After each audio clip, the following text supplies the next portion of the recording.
Hi hello मी दीपाली. आजचा आपला वाळवणातला प्रकार आहे उपासाचा आहे. ह्या साबुदाणा आणि बटाट्याच्या किसपासून केलेला हा प्रकार आहे. व्हिडिओ शेवटपर्यंत बघा. आवडला असं लाईक शेअर करायला विसरू नका. कमेंट पण नक्की बघा.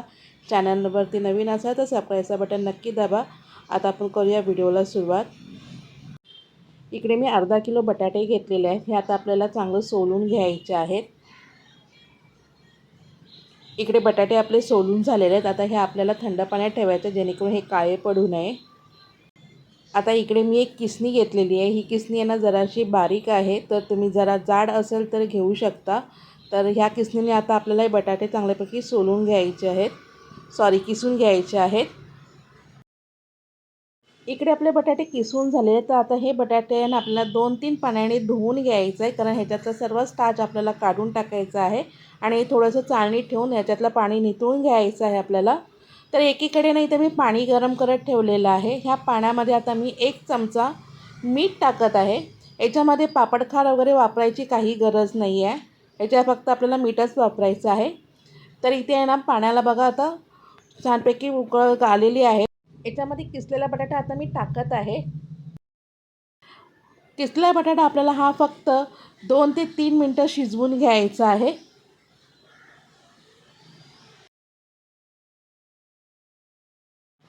आता हा चमच्याच्या सहाय्याने आपल्याला चांगल्यापैकी आहे ना पसरवून घ्यायचं आणि हे 2 ते 3 मिनटासाठी हे शिजवून घ्यायचं आहे. बटाटा हा पटकन शिजतो, कारण आपल्याला याचा फारसा असं उकड वगैरे काय काढून घ्यायची नाही. गरम पाण्यातनं त्याला आपल्याला फक्त वाफवून घ्यायचं आहे. तर इथे मी ना बघा आपलं झालेलं आहे. तर इथे ना मी एक चाळण घेतलेली आहे आणि ह्या चाळणीमध्ये हा बटाटा आता मी काढत आहे, कारण ह्याच्यातला एक्स्ट्रा पाणी जो आहे तो निथळून जाईल ह्याच्यातनं.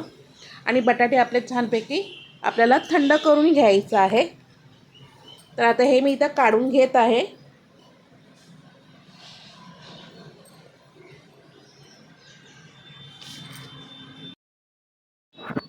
आता हे पाणी जे आहे ना गरम पाणी जे आपल्याला टाकून नाही द्यायचं, हे पाणी आपल्याला असंच ठेवायचं आहे. ह्याचा वापर आपल्याला पुढे करायचा आहे. तर आता हे सर्व माझं करून झालेलं आहे. तर आता मी तुम्हाला हे आपले बटाट्याचे जे आपण चाळणीत काढून ठेवलं आहे ह्याला आता पंख्याखाली थोडंसं थंड होऊन देऊया. आता मी तुम्हाला पुढची प्रोसेस दाखवते. इकडे की नाही मी इथे ना हिरव्या मिरच्या घेतल्या आहेत, तिखट मिरच्या ह्या 10-12 मिरच्या घेतलेल्या आहेत. मी स्वच्छ धुवून घेते. मूठभर अशी मी कोथिंबीर घेतलेली आहे, जिरं घेतलेले आहे. आता हे मिक्सरला आपल्याला आहे ना ह्याचं वाटण काढून घ्यायचं आहे. मग हे आपल्याला जाडसर असं भरडवून घ्यायचं आहे मिक्सरमधून. उपासाच्या खिचडीसाठी जे आपण साहित्य वापरतो ते साहित्य आपल्याला इथे वापरायचे आहेत. तर आता आपण खिचडीसाठी जिरा कोथिंबीर मिरची तर वापरतोच. तर आपण आता बघा हे मिक्सरला मी फिरवून घेतलेलं आहे. इकडे मी एक चाळण घेतलेले आणि हे रात्रभर भिजवलेले साबुदाणे घेतलेले आहेत. हे अर्धा किलो साबुदाणे मी घेतलेले आहे. हे आता रात्रभर भिजवून ठेवले होते मी. तर हे आता आपल्याला छानपैकी मोकळे करून घ्यायचे. जे आपण ना चटणी केली होती हिरवी, जी आपण ह्याच्यामध्ये टाकायची आहे आणि ही आहे ना आपल्याला चांगल्यापैकी ह्याच्यामध्ये मिक्स करून घ्यायचं आहे. आणि ह्याच्यामध्ये आपल्याला आणखीन चवीपुरतं मीठ टाकायचं आहे परत. आणि हे सर्व आपल्याला एकजीव करून घ्यायचं आहे. हे छानपैकी आपलं आता मिक्स करून झालेलं आहे. जे आपण ना गॅसवरती पाणी गरम करत ठेवलं होतं त्याच पाण्यावरती ही चाळण आपल्याला आता ठेवायची आहे आणि आपल्याला 5 ते 6 मिनटासाठी साबुदाणे परत वाफवून घ्यायचे आहेत. साबुदाणे इकडे आपले छानपैकी तर वाफवून झालेले आहेत. साबुदाणे ह्याच्यासाठी आपल्याला वाफवायचे, जेव्हा आपण तेलामध्ये जे ते तळणार ना तर छानपैकी ते फुलतील. ह्याच्यासाठी आपल्याला साबुदाणा वाफवून घ्यायचा आहे. इकडे बघा आपला साबुदाणा छानपैकी तर वाफवून झालेला आहे. आता आपण हे ना खाली उतरवून घेऊया आणि थोडंसं थंड होऊन देऊया. तर इकडे ना एक मी मोठी परात घेतली. बटाटे आपले आता थंड झालेले आहेत. इकडे आपले साबुदाणेसुद्धा आपला थंड झालेले आहेत. हे आपल्याला परत एकत्र करायचे आहेत.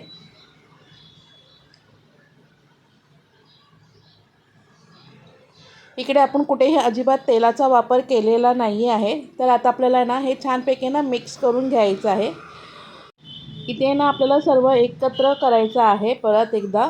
पण ना मी हाताने हे करत आहे, पण ही चूक तुम्ही करू नका, कारण प्रचंड ते माझ्या हाताला आहे ना झोंबलं होतं आणि मला आहे ना खूप त्रास झाला होता त्याचा, कारण नंतर मी खोबरेल तेल लावून ते चांगल्यापैकी बरं झालं. पण ही चूक तुम्ही नका करू. चमच्याने ते एकत्र करा.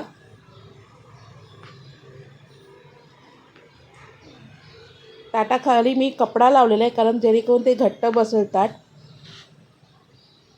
आता बघा हे आपलं सर्व एकत्र करून झालेलं आहे छानपैकी. तर आता आपण ह्याच्या वड्या पाडायला घेऊया. इकडे मी प्लास्टिक घेतलेलं आहे. ह्याला आहे ना तेल वगैरे अजिबात लावलेलं आहे. अशाने आपल्याला हे थापायचं आहे. हातामध्ये असा गोळा करायचा आणि असं टाकायचं आहे. त्याच्या मधोमध मेंदू वड्यासारखं आपल्याला हे वडे थापायचे आहेत. इथे साच्याची वगैरे गरज नाही आहे. पण हे सुद्धा तुम्ही आहे ना डायरेक्ट चमच्यानेच करा.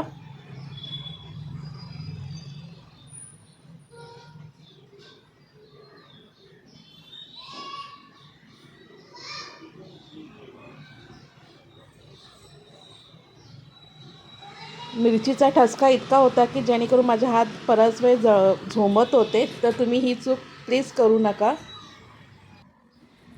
हो, जर तुम्ही आहे ना ह्याच्यामध्ये आहे ना लाल मिरची पावडर किंवा ह्याच्यामध्ये तुम्ही आहे ना चिली फ्लेक्स वगैरे पण टाकू शकता. पण आपण हे उपासाचे करत आहोत, त्याच्यासाठी मी त्याचा वापर केलेला नाही आहे. तर तुम्ही करू शकता, जेणेकरून त्याचा कलर हिरवा न येता लालसर होईल. तशा पद्धतीनेही तुम्ही मिक्सअप करू शकता त्याच्यामध्ये. इकडे तुम्ही प्लास्टिकच्या ऐवजी तर सुती साडीचा किंवा सुती दुपट्ट्याचा पण वापर करू शकता. त्याच्यावरती पण हे तुम्ही वाळवू शकता.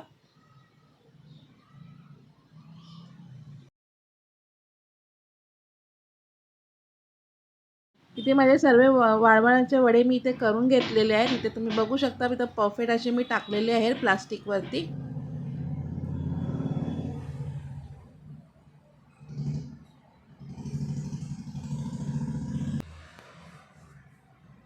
इथे मी वडे असेच टाकलेले आहे, कारण त्याच्यामध्ये मी होल नाही केलेला आहे. तर आता हे 3 दिवस मी असेच वाळवून देत आहे. हे बघा इकडे 3 दिवस झाले, हे छानपैकी वाळवून झालेले आहेत. तर आता हे तुम्हाला मी तळून दाखवत आहे. बघा अशी कुरकुरीत झालेत एकदम ते. इकडे मी तेल गरम करत ठेवल्याने हे आपण टाकूया याच्यामध्ये.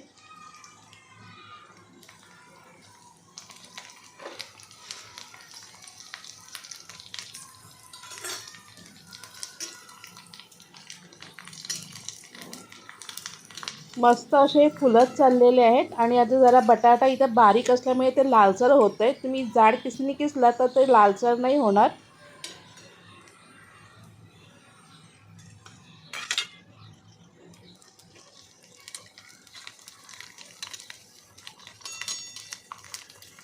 इकडे तुम्ही बघत असाल की साबुदाणा एकदम छानपैकी असा फुलतो एकदम, आणि खायला अप्रतिम लागतं. नक्की तुम्ही ट्राय करा वाळवणामध्ये हा पदार्थ.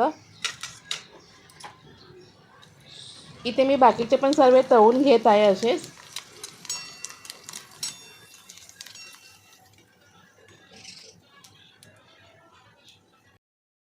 हे आहेत आपले उपासाचे साबुदाण्याचे वडे. तुम्हाला कसे वाटले हे कमेंट सेक्शनमध्ये नक्की सांगा. आवडल्यास लाईक शेअर करा विसरू नका. चॅनलवरती नवीन असाल तर सबस्क्राईबचं बटन नक्की दाबा आणि प्लीज माझे व्हिडिओ बघत चला. तुम्ही लोक माझे 1000 सबस्क्रायबर असूनसुद्धा माझे व्हिडिओ पूर्ण बघितले जात नाही. एवढं मेहनतीने मी व्हिडिओ बनवत असते. प्लीज माझे व्हिडिओ बघत चला. Thank you so much.